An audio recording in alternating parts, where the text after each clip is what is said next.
ஓம் தத்புருஷாய வித்மஹே மகாதேவாய தீமஹி தன்னோ ருத்ர பிரசோதயாத். நாம் இந்த பதிவில் மார்கழி மாதத்திற்கான 12 ராசிகளின் பலன்களையும் அதற்கான பரிகாரங்கள் என்னென்ன என்பதையும் இந்த பதிவில் விரிவாக காண்போம்.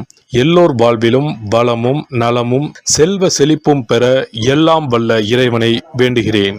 ஓம் நம சிவாய. தனுசு ராசி அன்பர்களுக்கு மூலம், பூராடம், உத்திராடம் 1ஆம் பாதம் வரை எல்லா வழிகளிலும் உங்களுக்கு நன்மைகள் கிடைக்கப் போகிறது. மங்கள காரியங்கள் இல்லத்தில் நடைபெறும்.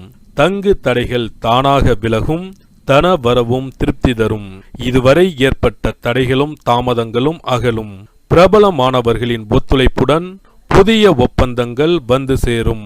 அரசியல் மற்றும் பொதுநலத்தில் இருப்பவர்களுக்கு பதவி வாய்ப்புகள் தேடி வரும்.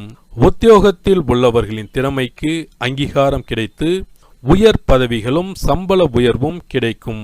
எண்ணங்கள் எளிதில் நிறைவேறும். எதிர்காலம் குறித்து நீங்கள் எடுத்த முயற்சிகளில் வெற்றி கிடைக்கும். குடும்பத்தில் மகிழ்ச்சி கூடும். பாக பிரிவினைகள் சுமூகமாக முடியும். தொழில் உத்தியோகத்தில் எதிர்பார்த்த நல்ல மாற்றங்கள் வந்து சேரும். பெற்றோர் வழியில் பிரியம் கூடும். பூர்வீக சொத்துக்களில் இருந்த வில்லங்கங்கள் அகலும்.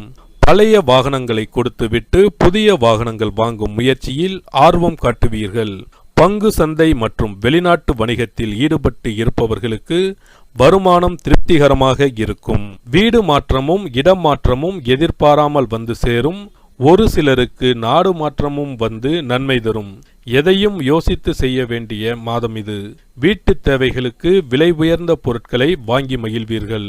பிள்ளைகளின் கல்யாண கனவுகள் நனவாக வழிபிறக்கும். உங்களின் தனித்திறமைகளை வெளிப்படுத்த நல்ல வாய்ப்புகள் வரும். அழகு இளமை கூடும். தடைகள் நீங்கி திருமணம் கூடி வரும். வராது என்று இருந்த பணம் கைக்கு வந்து சேரும். பணவரவு அதிகரிக்கும். தடைப்பட்ட வீடு கட்டும் பணியை தொடங்க வங்கி கடன் கிடைக்கும். குடும்பத்தில் நிம்மதி பிறக்கும். சில நேரங்களில் வீண் டென்ஷன், வேலை சுமை, வீண் பலி, செரிமான கோளாறு வந்து நீங்கும். மறைமுக எதிரிகளை இனம் கண்டறிவீர்கள். உள்மனதில் ஒருவித போராட்டம் எழும்பும். பூர்வீக சொத்து சம்பந்தமாக வழக்குகள் வேண்டாம். அத்தியாவசிய செலவுகள் அதிகரிக்கும். காரியங்களை முடிப்பதில் அலைச்சல் இருக்கும். அதிக வட்டி கடனில் ஒரு பகுதியை அடைப்பீர்கள். குலதெய்வ கோயிலை புதுப்பிப்பீர்கள். தங்க ஆபரணங்கள், வீட்டு பத்திரங்களை கவனமாக கையாளுங்கள்.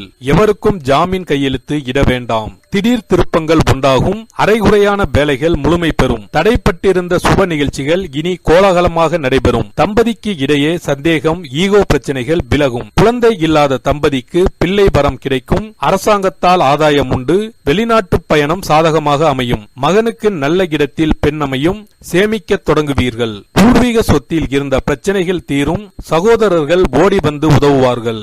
தலைச்சுற்றல், தூக்கமின்மை, செரிமான கோளாறு, மன இறுக்கம் வந்து செல்லும். வாழ்க்கை துணைவருக்கும் சிறு சிறு உடல் பாதிப்புகள் வந்து நீங்கும். பெரிய நோய் இருப்பதை போன்ற பிரம்மையிலிருந்து விடுபடுவீர்கள். சோர்வு நீங்கி உற்சாகம் பிறக்கும். நீங்கள் எதிர்பார்த்து ஏமாந்த தொகை கைக்கு வந்து சேரும். வாழ்க்கை துணைவரின் ஆரோக்கியம் சீராகும். இல்லத்தில் திருமண தடைகள் நீங்கும். ஷேர் மூலம் பணம் வரும். மனக்கசப்புகளால் விலகி இருந்த வாழ்க்கை துணைவர் வழி உறவினர்கள் வலிய வந்து உறவாடுவர். இரவு நேர பயணங்களை தவிர்ப்பது நல்லது. வீட்டை விரிவுபடுத்தி கட்டுவீர்கள். தாயாருக்கு சிறு சிறு விபத்துக்கள் வந்து நீங்கும். தாய்வழி சொத்தை விற்றுவிட்டு புது சொத்து வாங்குவீர்கள். பிள்ளைகளால் செலவு, மன உளைச்சல், டென்ஷன் வரக்கூடும். உறவினர்கள் பணம் கேட்டு தொந்தரவு செய்வார்கள். பூர்வீக சொத்தில் திடீர் சிக்கல்கள் வந்து போகும். கர்ப்பிணிகள் மாடிப்படியில் ஏறும் போதும், சாலைகளை கடக்கும் போதும், சமையல் செய்யும் போதும் கவனம் தேவை.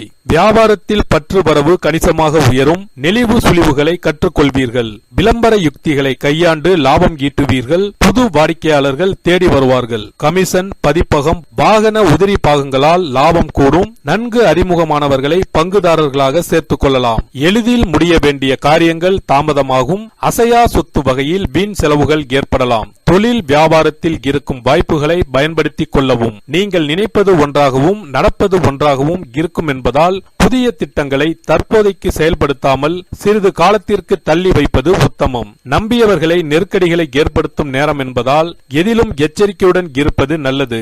வேலைக்கு செல்பவர்களுக்கு கூடுதல் பணிச்சுமை காரணமாக ஓய்வு நேரம் குறையும்.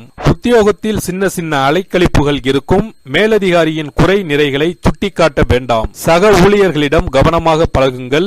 விரும்பத்தகாத இடமாற்றங்கள் வரும். சம்பள பாக்கி கைக்கு வரும். மொத்தத்தில் இந்த மாதம் முற்பகுதியில் அலைச்சலும் சலிப்பும் இருந்தாலும் பிற்பகுதி உங்களை சாதிக்க வைக்கும். பரிகாரங்கள்: நரசிம்மர் வழிபாடு நன்மை சேர்க்கும்.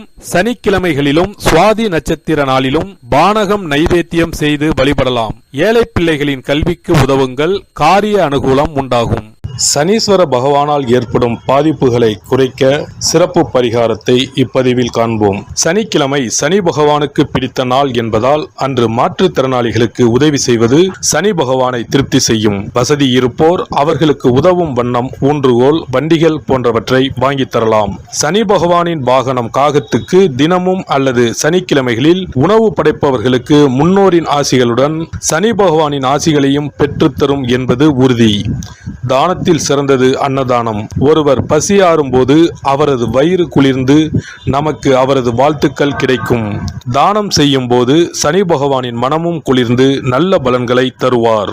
சனி பகவானுக்கு கருப்பு நிறம் மிகவும் பிடிக்கும் என்பதால் எள்ளு பொடி அல்லது எள்ளு கலந்த சாதத்தை வைத்து வழிபடலாம். சனி பகவான் சில நேரங்களில் அவமானமான கஷ்டங்களை நமக்கு ஏற்படுத்துவார். அதை தடுக்க கருப்பு கலந்த வஸ்திர தானத்தை ஏழை எளியோருக்கு சனீஸ்வரர் குடிக்கொண்டுள்ள தலங்களில் செய்யலாம். காரணம், ஒருவருக்கு வஸ்திரம் தருவது என்பது அவருடைய மானத்தை காக்கும் செயல் என்பதால் இந்த வஸ்திர தானத்தால் சனி பகவானின் கருணை பார்வை நம்மீது விழும் என்பது ஐதீகம். இந்த வீடியோ உங்களுக்கு பிடிச்சிருந்தா லைக் பண்ணுங்க, ஷேர் பண்ணுங்க அண்ட் சப்ஸ்கிரைப் பண்ணுங்க. பக்கத்துல இருக்க பெல் ஐகானை கிளிக் பண்ணுங்க. நன்றி, வணக்கம், வாழ்க வளமுடன்.